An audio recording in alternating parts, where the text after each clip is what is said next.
Judge threatens to boot Donald Trump from courtroom over loud talking as Jean Carroll testifies. Donald Trump was threatened with expulsion from his Manhattan civil trial Wednesday after he repeatedly ignored a warning to keep quiet while writer Jean Carroll testified that he shattered her reputation after she accused him of sexual abuse. Judge Lewis A. Kaplan told the former president that his right to be present at the trial will be revoked if he remains disruptive. After an initial warning, Carroll's lawyer said Trump could still be heard making remarks to his lawyers, including, "It is a witch hunt" and "It really is a con job." "Mr. Trump, I hope I don't have to consider excluding you from the trial," Kaplan said in an exchange after the jury was excused for lunch, adding, "I understand you're probably very eager for me to do that." "I would love it," the Republican presidential frontrunner shot back, shrugging as he sat between lawyers Alina Habba and Michael Medeo at the defense table. "I know you would. You just can't control yourself in these circumstances, apparently," Kaplan responded. "You can't either," Trump muttered. Afterward, Trump ripped the judge in brief remarks to reporters at an office building he owns near the courthouse. He called the Bill Clinton appointee a nasty judge and a Trump-hating guy, echoing his own social media posts that Kaplan was seething and hostile, and abusive, rude, and obviously not impartial. Trump has made similar comments about the judge in another case, a state of New York lawsuit accusing him of inflating his property values to get better rates on insurance and loans. On Wednesday, Judge Kaplan denied a request from Trump's lawyers that he step aside from the case involving Carroll, a longtime Elle magazine advice columnist. Kaplan cracked down after Carroll lawyer Sean Crowley complained for a second time that Trump could be heard loudly saying things throughout her testimony as he sat at the defense table, frequently tilting back and leaning over to speak with his lawyers. Crowley suggested that if Carroll's lawyers could hear Trump from where they were sitting, about 12 feet, 3.7 meters, from him, jurors might have been able to hear him, too. Some appeared to split their focus between Trump and the witness stand. "I'm just going to ask that Mr. Trump take special care to keep his voice down when conferring with counsel to make sure the jury does not hear it," Kaplan said before jurors returned to the courtroom after a morning break. Earlier, without the jury in the courtroom, Trump could be seen slamming his hand on the defense table and uttering the word "man," when the judge again refused his lawyer's request that the trial be suspended on Thursday so he could attend his mother-in-law's funeral in Florida. Trump, fresh from a win Monday in the Iowa caucuses, has made his various legal fights part of his campaign. He sat in on jury selection Tuesday, then jetted to a New Hampshire rally before returning to court Wednesday and repeating the cycle with another Granite State event Wednesday night. Carroll was the first witness in a Manhattan federal court trial to determine damages, if any, that Trump owes her for remarks he made while he was president in June 2019 as he vehemently denied ever attacking her or knowing her. A jury last year already found that Trump sexually abused her and defamed her in a round of denials in October 2022. Carroll's testimony was somewhat of a tightrope walk because of limitations the judge has posed on the trial in light of the previous verdict and prior rulings he's made restricting the infusion of political talk. Habba lobbed multiple objections seeking to prevent the jury from hearing details of Carroll's allegations. "I'm here because Donald Trump assaulted me, and when I wrote about it, he said it never happened. He lied and he shattered my reputation," Carroll testified.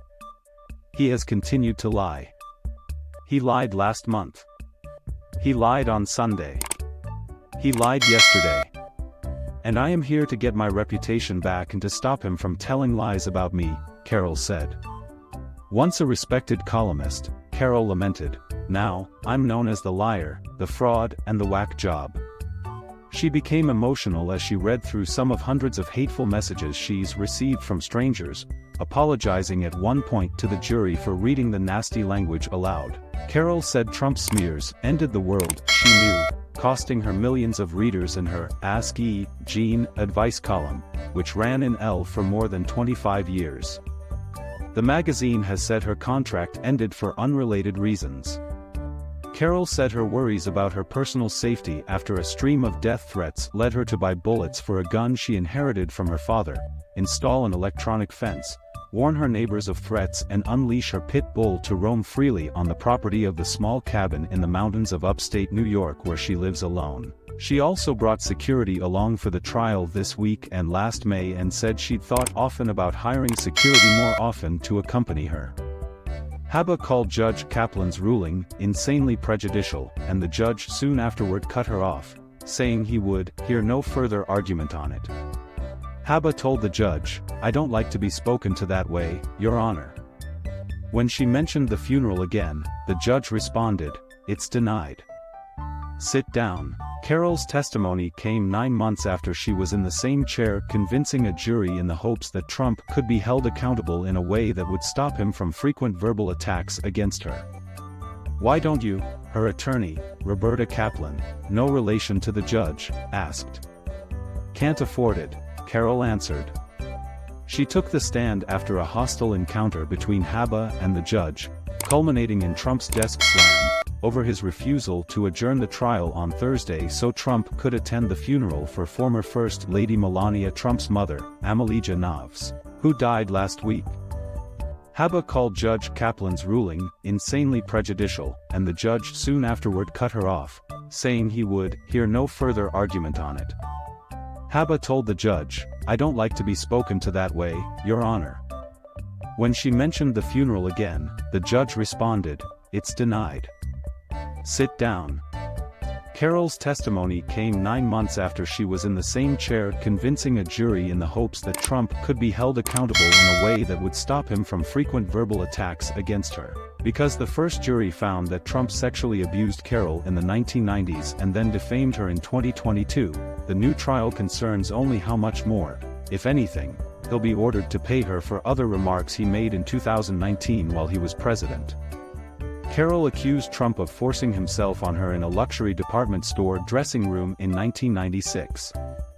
Then, she alleges, he publicly impugned her honesty, her motives, and even her sanity after she told the story publicly in a 2019 memoir. Trump, 77, asserts that nothing ever happened between him and Carroll, 80, and that he never met her. He says a 1987 party photo of them and their then spouses doesn't count because it was a momentary greeting. Trump did not attend the previous trial in the case last May, when a jury found he had sexually abused and defamed Carroll and awarded her $5 million in damages. The jury said, however, that Carroll hadn't proven her claim that Trump raped her. Carroll is now seeking $10 million in compensatory damages and millions more in punitive damages. The Associated Press typically does not name people who say they have been sexually assaulted unless they come forward publicly, as Carroll has done.